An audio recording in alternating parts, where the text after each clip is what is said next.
What should the response of Jews be in light of the reality that you're not going to stop the Hamas completely, you're not going to change them? Hamas hates us. And all you do by killing more Hamas people, they hate you more. So is that a way of dealing with Hamas? Well, you've got three alternatives. One alternative is to do nothing. The other alternative is to kill everybody in the Gaza Strip. And the third alternative is to make it so costly for the Hamas people that they will themselves question whether it's worthwhile to allow the rockets to go. And more than likely, we have to take the third option. Option number 4, to talk and give away territory, doesn't work. The reason it doesn't work is because Israel gave away Gaza in its entirety. And all that has happened is that it has invited missiles and rockets to rain down in the tens of thousands in an area that encompasses several million of the Jewish people. So giving back territory negotiation is not going to stop terror, because the Gazans have no reason to attack. It's got nothing to do with the Jews being in the West Bank. And in fact, let me tell you something. They just did a survey. 60% of the so-called Palestinians support a total Palestinian state from the sea till the river, meaning the elimination of Israel. Only 27% said that a two-state solution was a good idea. So in my opinion, I would agree with them to make a one-state solution.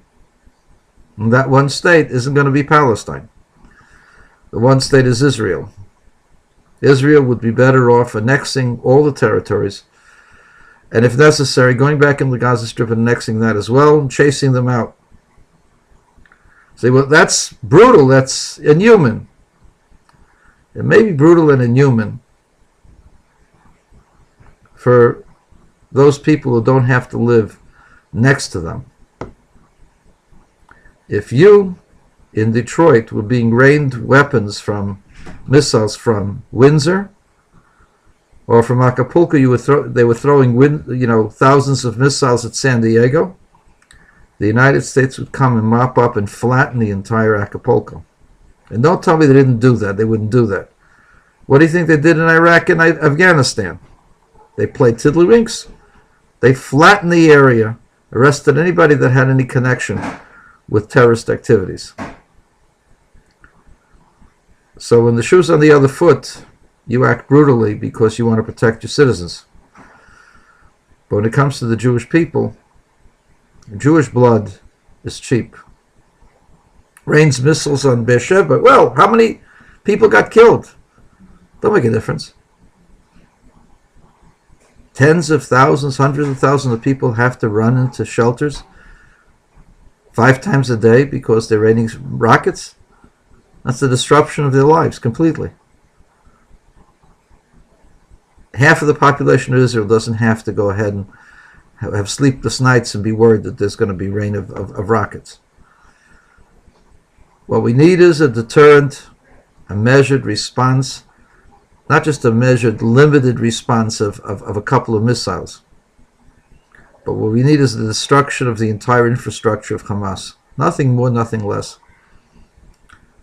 And until that happens, they're going to keep raining missiles. You give them a pinprick, they're going to go ahead and come back after you. The ideology of Hamas has not changed, Mr. Obama. The ideology of the Muslims has not changed. First, they're going to go after the Jews. And after they kill out all the Jews, guess what? They're coming after you unless you're really a secret Muslim.